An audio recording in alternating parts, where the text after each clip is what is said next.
The Dateable podcast is an insider's look into modern dating that the Huffington Post calls one of the top 10 podcasts about love and sex. On each episode, we'll talk to real daters about everything from sex parties to sex droughts, date fails to diaper fetishes, and first moves to first loves. I'm your host, Yue Xu, former dating coach turned dating sociologist. You'll also hear from my co-host and producer, Julie Krafchick, as we explore this crazy dateable world. All right, as we're gearing up for the holidays, welcome to a brand new episode of Brunch Talk brought to you by the Dateable podcast. It's the holidays. It's about love. It's about finding your partner. And now this is why we're doing this show, because we want to answer your burning dating questions to set you up for success. It's about potato luckies as we go into Hanukkah season. Yeah. That is what it's really about.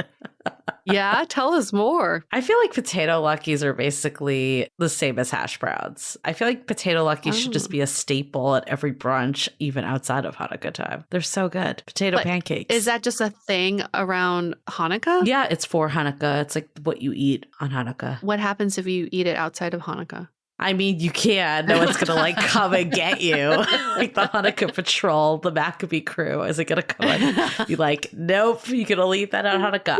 A lot of restaurants serve potato pancakes all year round. And there's actually German restaurants, which is the opposite. But German restaurants also serve potato pancakes. They just don't call them potato luckies. So you can have them all year round, but they're extra special for Hanukkah. Do you make them from scratch? I did last year. My partner made them. We did a Hanukkah party at the house in San Francisco, and we did make them from scratch, but my family growing up never did. Oh. Because they're kind of hard. And your partner is he Jewish? No. Oh, okay. That's just so funny. Followed a recipe. The non-Jew. He's a really good cook, though. He's a really good cook. He's like, nice. He would never buy them out of a package or get them somewhere. He's like, we're doing it. If we're doing it right. And doing it from scratch. Wow, it's a good partner to have. No wonder you two prefer to stay in for brunch. No need to go out. What question are we? We're doing a question. We're doing a question for Brunch Talk. We've been getting a lot lately coming in, so thank you all that have sent them. And we will be picking up Brunch Talk again during the next season, so we'll have a little bit of a hiatus, but feel free to get the questions in. Yeah. We're going to be consolidating them all and ready to kick them off again in February. So yeah, keep sending them. I'm sure come the new year, we'll just have a shit ton of these questions. Yeah, we will. It's just, things will surface. Trust you, me. As things they will do. Surface. What is surfacing today? The question is, and this is very much related to dating apps, online dating, when you get into the texting black hole, just like messaging back and forth. The question is, how do you exit a conversation gracefully? And then our listener that wrote in, if we go back and forth a couple times and I'm the only one asking questions, I just delete them. And maybe that's the right approach, but I always feel bad ghosting, even at this preliminary stage. I have also tried saying something like, it doesn't seem like we're connecting. I wish you the best. And that feels better on my side, but sometimes the other person gets mad.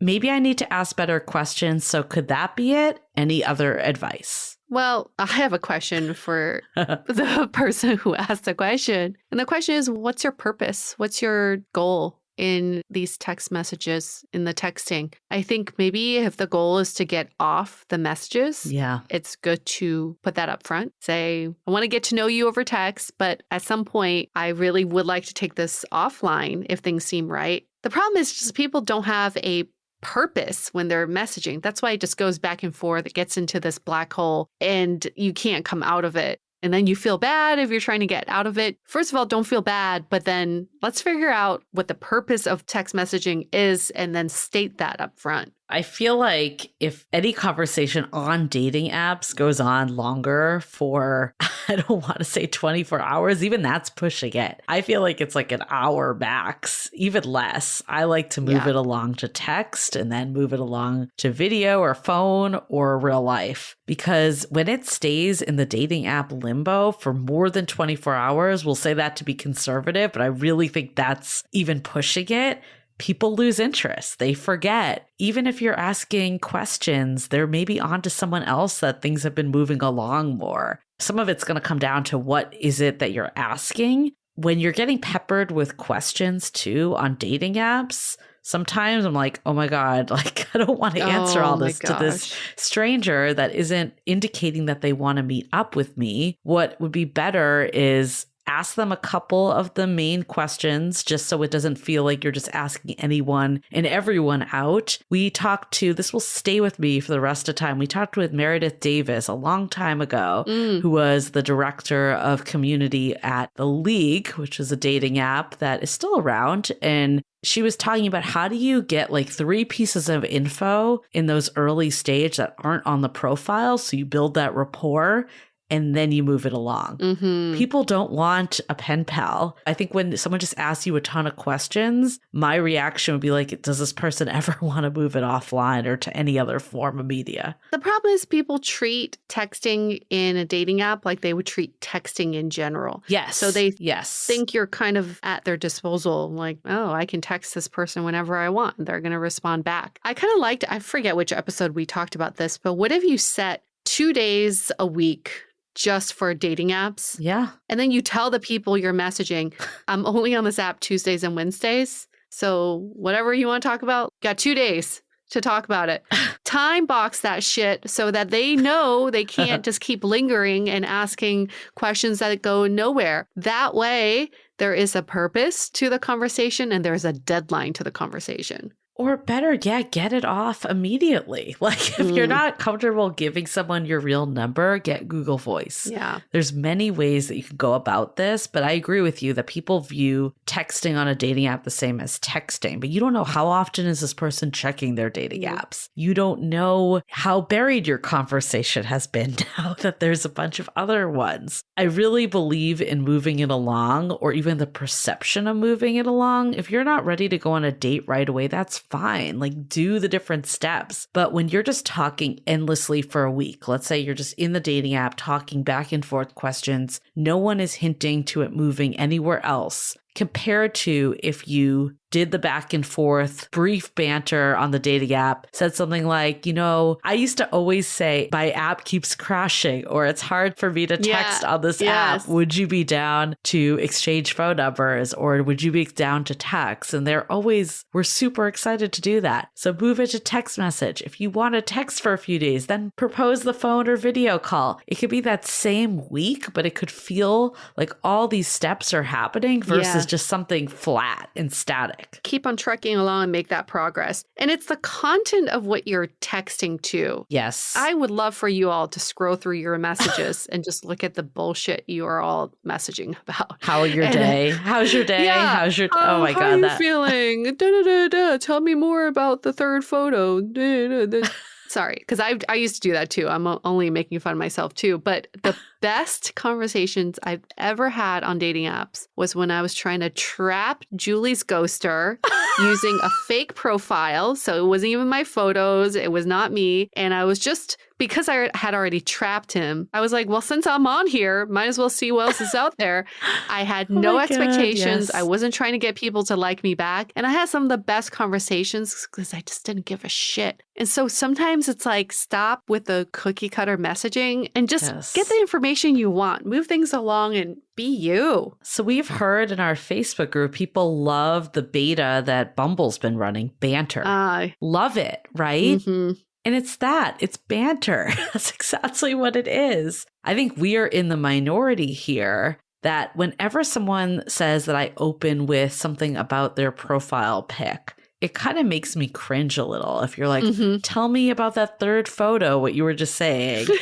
I would almost rather someone be funny or, something that like teasing. Okay, so what I did for my partner, I was the one that initiated convo. And he had a photo of him and 3 girls that were friends, and they all had emojis on their head, like covering them because he was a big person with privacy and he didn't want their faces on the internet. Yeah. My opening line to him was like, oh, your friends are really happy to be around you, because he had like the big smile emojis. Yeah. Something that was like, it was commenting on the photo, but it wasn't like, oh, where did you take that photo? Like, it just feels so contrived when you do it that way. It doesn't feel like a conversation you'd have in the real world. People are always saying that apps feel so forced. It's not the apps that are forced, it's the convos we're having that are forced. Yes. Yes. I think it's unfortunate that we need a prompt like banter for us to actually banter when that's our natural way of communication is banter. I think it's sad that robots now have to guide us through human connection,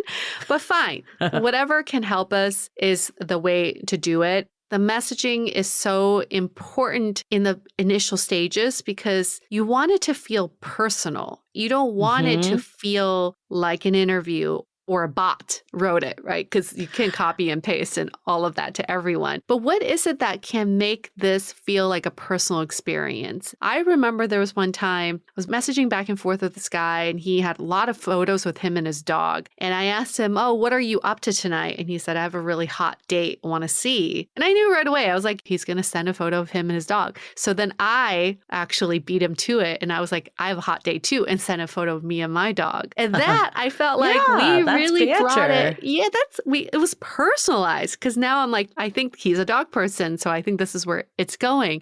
Every moment is your chance to say, how do I personalize this experience for this person I'm talking to? Bumble used to have these opening lines that were canned. Yeah. And I used to send them, never got a reply on like 90% of them. Wait, you said used to? They don't have it anymore? I used to. I don't know if they still have them. I'm not on Bumble, so I don't know. Bumble used to have them, but we don't know if they're still I don't around. know if they, sorry, I stand corrected. I'm not sure. We'll have to do some research if they still exist, but I'm not sure if I would recommend them because they feel so forced and they feel so generic. And I bet people could feel that they were generic, even if they didn't know. So I 100%, I think this I don't give a fuck attitude. I'm just gonna talk to people like I would if I were in a group shooting the shit. That is by far the best approach. So I do want to get into what do you do when you're giving it your all, you're actually having a conversation going, and this person just isn't a match.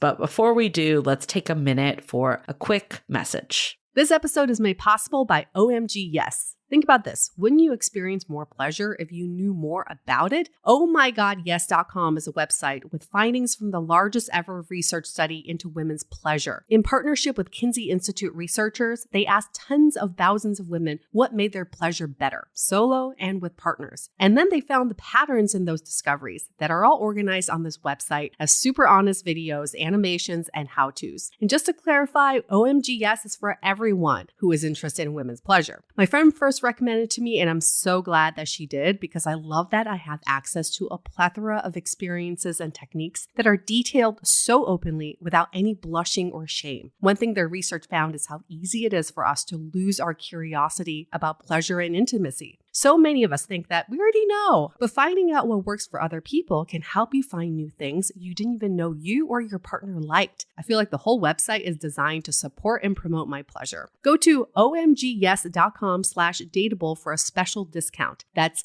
omgyes.com/dateable.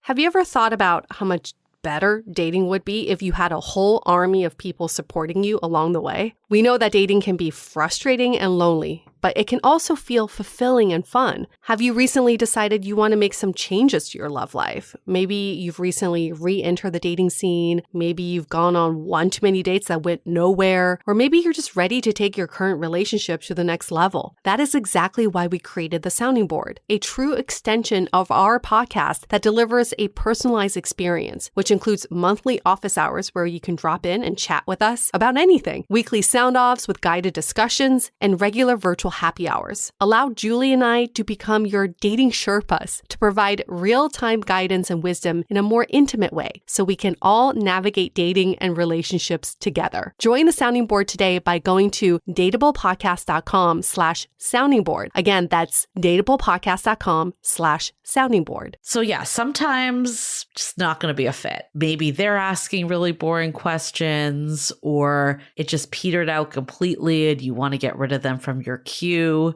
What do you do then? I liked what this person wrote. I don't really see a fit. It was really nice chatting with you. And Yeah. I'm going to close out this chat. I think that's totally fine. I much rather get that as a message than suddenly see someone unmatched me and didn't tell me they were going to. It's like ghosting. The rule of thumb we've given before, if two people both have checked out of this conversation, and it's been days and weeks and months since you two have talked, I think you can unmatch. No one's looking for you. No one's, If someone is actively reaching out, close the loop with the message you sent. There's nothing wrong with that. Or it could even be just that you realized that this isn't the right fit. I mean, that's basically what this person is saying. Mm-hmm. There's so many things you can say. I think this is like a little bad, but I used to do this all the time. We actually got this advice from a past guest, Madison Perry, from a long time ago, that he would say that an ex came back or something happened, because if you say it's not a fit, someone can fight you. And I've had that happen, where I've said, I don't think it's a fit, and they list off all the ways it's a fit. So I would actually just say that, like, I started dating someone else, or I reconvened with an ex, or I realized I'm not in the place to date. Something that's a little bit of a white lie. I understand saying that is saying to do a white lie, so you could decide how you feel about it. But personally, it was an easier exit, especially if you thought someone was going to challenge you on it. Could be as simple as, I'm finding a stronger connection with someone else. Yeah. Right? They can't fight you on that. They can't be like, who? Show me. Yeah. True. Basically, whatever you can do that makes it that it's not going to be a continued conversation, and it could just let someone know. I like you seem like a really great person. Best of luck out there. Like something that boosts them up too. Are you like when you are doing online dating, are you like an inbox zero kind of person? Oh, no. I'm not an inbox zero type of person in any parts of my life. I let it linger. It didn't bother me, but I know some people, it really irks them. So I get it. If you are an inbox zero and you just want everyone clear it out, no big deal. Personally, for me, it didn't matter. So if someone did resurface, I could then assess if it was worth talking to them. It wasn't necessarily something that was occupying my brain space, though. Were you? Yeah, no, I just had a graveyard of all these dead messages. But I wonder if I could have had more clarity if I clean out my inbox. But sometimes I get nostalgic and I would read through the messages for funsies. Is that weird? There was one person before I met my partner. We had talked, just kind of died out. There was no real reason. Mm-hmm. And I was looking through my queue and I'm like, whatever happened with this person? And I just reached out again. We ended up going on a date. Granted, it didn't work out, but we still ended up going out from it. So the timing, for whatever reason, just didn't match up the first time, but it did the second. So we often take all this stuff so personally, but we really have no idea where people are in their lives. If a conversation dies out, it may have zero to do with you. Maybe you're asking all the right questions, having all the right conversation. It's just that they're not focused on dating right now, or maybe they're dating someone else. It's so hard to know. Maybe they're a fake profile trying to catch their friend's ghoster. You never know. Exactly. Maybe they're a fraud. Name you a shoe. Maybe me. That's okay. But that's all right. Then you just brush it off. You just go on with your day. The lesson learned here is we can all get better with online dating messaging so that we can drive the conversation forward, see progress, and keep the conversations that have some substance to them and close the loop when you are not interested. Yeah. If we just follow those basic guidelines, we can get more clarity in our messaging and hopefully get a better understanding of who we want to move off the apps. I think we've heard this before in the sounding board and some other groups that people don't want to offend anyone by closing the loop. And you're on a dating app. Most people are not that attached to you at this point. They'd probably just appreciate some closure over feeling like, I don't know. I feel like there's like a momentary sting maybe, but after that, it's not, if you've never even met the person in real life, you're probably not that attached to this conversation. Yeah. There's really nothing wrong with just saying, not feeling it, but it's okay. No one's going to be that upset. Yeah. They'll get over it in a day, Max. So it's okay. That's the nature of dating apps. We can't forget that. I know. Okay, yes, dating apps, there's so many things that are wonderful about them, but there is a lot that is inherently flawed, which is why getting off them ASAP is so important so you don't get buried. And then getting quote unquote rejected on apps, like it's not even real. What do you think about it? We don't need to put so much thought into them at all. Just there to connect us. And we just feel grateful that we have these tools. But at the same time, it's like, it's not everything. No, let's talk like humans, not robots. I think that's another big takeaway. Yeah, you're right. Why does banter have to come into? Like, it's funny that we had one of our Facebook members post something saying, "Revolutionary idea. People like banter on conversations," and it's funny and it's true. He wasn't wrong, but the fact that that is a revolutionary idea that people reacted to is actually kind of funny when you think about it. I know. What's going to be next? AI takes over and it banters for you. We've just gotten so robotic in what we ask on pre-dates and dates and all of it. Let's just be humans. I know. And talk to other humans like humans. I think we just forgot how to treat each other like humans. And now it's like we're so dependent on computers that we are legit depending on computers to guide us through love. Oh, hell no. Don't let this happen, everyone. It should be a tool, not anything more than that. Yeah. My gosh. It's crazy. Well, I think we covered this topic pretty well. Hopefully this helps you out. Do that audit of your last conversations and think, would I want to talk to me? Yeah.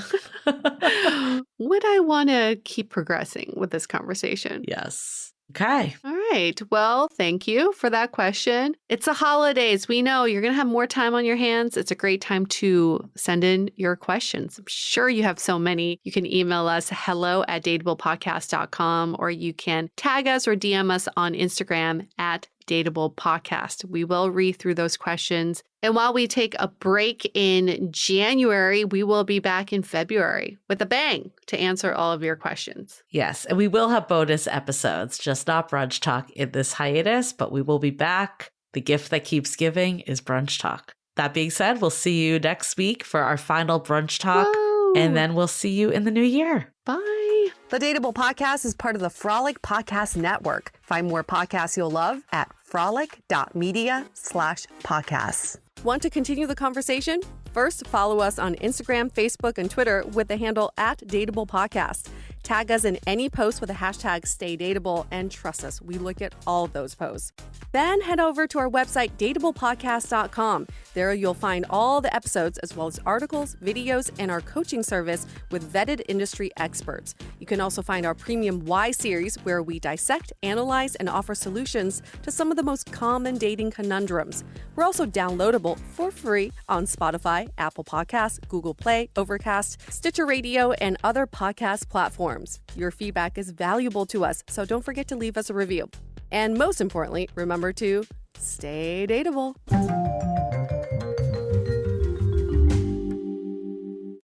Call of Duty Modern Warfare is here, and so is Mountain Dew. Roger that. Now you can unlock in-game rewards like only Dew can. Wait, what rewards? A Dew Operator Skin. Man, I love operator skins. Dual double XP, and even Call of Duty points. You're kidding me. Double XP and Call of Duty points? This is incredible. I can't believe it. Soldier, get a hold of yourself. Oh, roger that. Look for specially marked packaging and visit mtndewgaming.com for details and restrictions. Open to U.S. residents 17 plus. Call of Duty points available on 12 and 24 packs and free 20 and 23.